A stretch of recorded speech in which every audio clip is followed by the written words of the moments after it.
sa mapagpalayang pagmamahal. Welcome to our 365 daily devotion. Ako po si Alexander Gomez from Batch 3. Ang topic po na tatalakay natin ngayon ay trusting in God's goodness. Ngayon po ang ating pag-aaralan ay tungkol sa Nahum chapter 1 verse 7 at buksan po natin ang ating pusong isip sa magandang salita ng Diyos. Sinasabi dito na, "The Lord is good, a refuge in times of trouble. He cares for those who trust in Him, but with an overwhelming flood, He will make an end of them. He will pursue His foes into the realm of darkness."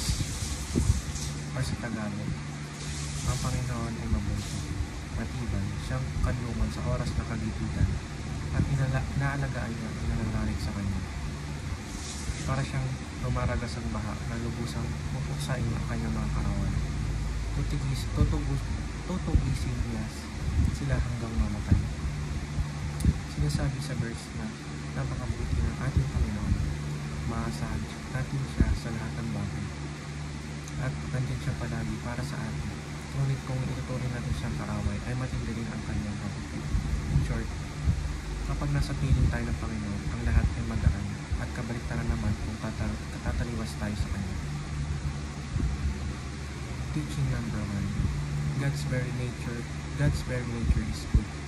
Natural sa Panginoon ang pagiging mabuti. Lahat ng kailangan natin ay pinoprovide niya. At kahit gaano pa katindi ang kasalanan natin ay mag-repent tayo, at He is just holy and holy to forgive us. Teaching number 2. God's goodness is terrifying. Sadyang napakabuti ng Panginoon. Ika nga ay God is good all the time, and all the time God is good. Teaching number 2. God works for our good.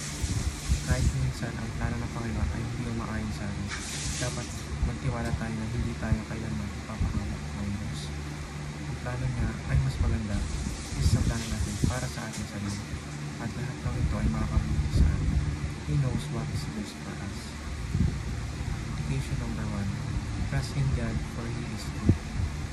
Magtiwala tayo kay Lord dahil siya ay mabuti.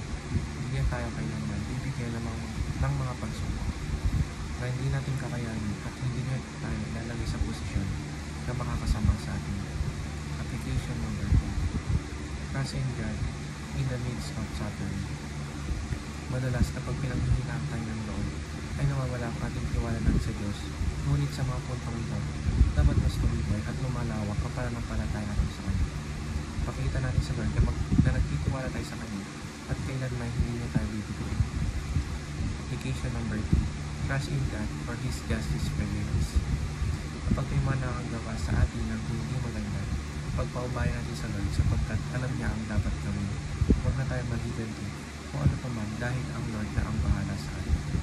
Yun naman po ang aking devotion. Maraming salamat.